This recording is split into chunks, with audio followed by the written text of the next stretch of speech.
to the second session, quarterfinal round of the Clark Pomp and Shop 2025 Girls Sweet 16. Winners of this evening's first game, the Danville Christian Warriors, head coach Billy Inman, student athletes Arlea Quisenberry, Grace Myers, Grace Bugwa, and Amari Blackford. Coach, comments, please.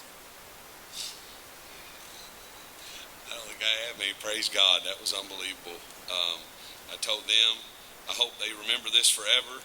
But at halftime, we showed no heart. In the first half, we just showed nothing. It wasn't us. And I really challenged them. And then I got on my knees and we just prayed, God, please give us the strength and the courage, because that was a heck of a team we were playing. And I told them, don't ever forget this as long as you live. When things aren't going right, you turn to the Lord, don't turn to anything else. And He will give you strength to make it through one way or the other. And He did that. Praise God for Him. Questions? Just raise your hand right here in front. Billy, you stayed on the bench there at halftime and kind of walked through things there, and I overhear a little bit of it, but you talked a lot about the physicality and not really being real physical in the first. I mean, kind of just some of what you said there, and obviously you saw how they responded. Yeah, well, I've always said this, give me character every time, because kids with high character just will rise to whatever bar you set in front of them, and that's what they did. That's what they always have done. And yeah, we never go in at halftime. We had an allergy incident a year and a half ago and had a girl in the hospital from some plain solution. We never go back in since. So, yeah, that's what it was. I told them, I give hats off to the other team, man. They were physical. They brought it, and we didn't. And it showed, I think, turnovers at halftime. I think it was like 15 turnovers at halftime, maybe, if I'm right about that. And, that just comes down to guts and matching that. And I challenged them, and they just came up and they grabbed the bar and they took it. Praise God. Yeah, for Grace Meyer, when Coach talks about he challenged you all at halftime, can you give us a little definition and example of what his challenge is kind of like, maybe a little more elaborate than what he put it right there? He was getting on us pretty hard. We didn't come out intense, and we were struggling to figure out things together, but I feel like once we figured it out, we talked it out as a team, and then went out on the floor and tried our best to just glorify God, and we just gave Him the game. You got to remember, I've had her since the 4th grade, so she's more than used to the challenges. Yeah. Amari, I thought you played really big in the second half. I know, Grace stuffs the stat sheet, but you're the other big coming out there and 4 rebounds, a lot of contests. Just how did you kind of take? I know you got pulled out there at the end of the first half too. How did you kind of take that? Just being strong and being physical and giving it my all and praising God and just leaving it all on the floor. Grace, I heard him talk about you all not being aggressive enough and needing to get that aggression and be the aggressors in the second half. How were you guys able to flip that switch from making the sorts of mistakes that were going on to being more physical and picking it up in the second half?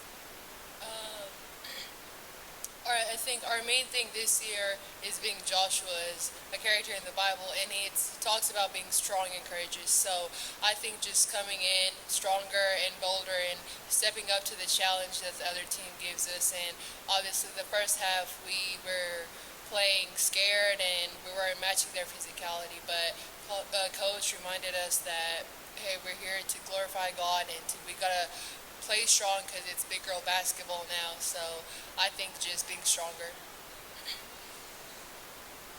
Coach, how does that turnaround measure up against some of the others maybe you've seen, the way they reversed that?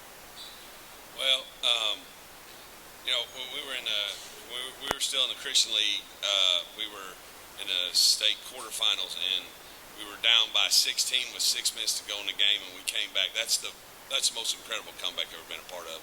But I think this one will always stand out to me because of what y'all described, the switch being flipped, because it's really hard to do that. And I'll be honest with you, I'm as shocked as anybody that they were able to flip it the way that, I mean, that's, if we were playing some sort of a mediocre team, I wouldn't be so astonished. We were playing a perennial, great program. They've been here 7 years in a row. They don't get rattled. They rattle other people. They're strong. They know everything to do. And I mean, for that part of it, it'll go down as one of the best I've ever been a part of. And the most special, I think, because I think that the lesson that they learn, look, guys, you're going to turn to the world. It's not going to be there for you. Turn to God, and they really were doing that. They were sincere in doing that, and it was like, we need to pray again. I was like, all right, let's do it. And so that's what made it. So it'll be one of my favorite games ever that I've ever coached. Coach, what was the difficulty getting the ball inside to Grace? And what do you have in that cup at the end of the table? Holy water? Oh, yeah. If I could get some, I would. Just plain old water. I'm so fat and out of shape. I'm worried about a heart attack, so I keep hydrated. As you can see, I sweat just staring. So, that my wife had that idea a couple years ago. You need to hydrate better, or I'm going to lose you. So that's why I drink so much. Is literally because I'm scared of having a heart attack. What was the other part of the question? Can't remember. I don't know. I'd love to tell you, like some of these guys, this. I got to watch some film because I really don't know. Maybe Leia, maybe you could testify that why you thought so hard. Being a short guard, trying to get it over taller people. Really. Billy, could you walk us through your timeout strategy there in the fourth? Could you kind of called right there to get Alea back in, I think, and then you kind of, I know you had a bunch of them, so you kind of staggered them, Yeah. talked to your girls after they got a lead and kind of all that kind of stuff. Well, like I said, coaching is not my profession. It's just I'm a volunteer.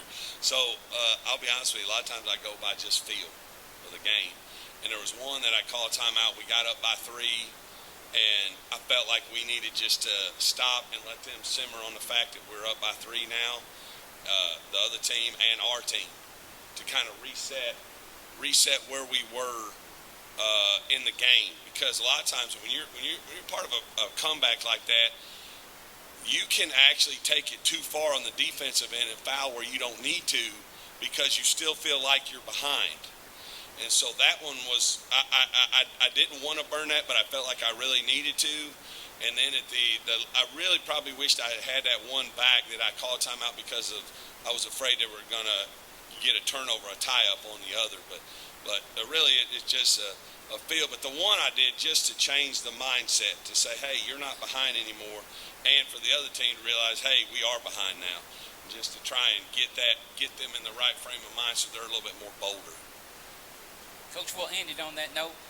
Congratulations, ladies, on the victory. We'll see you tomorrow in the semis. Praise God. Thank you all.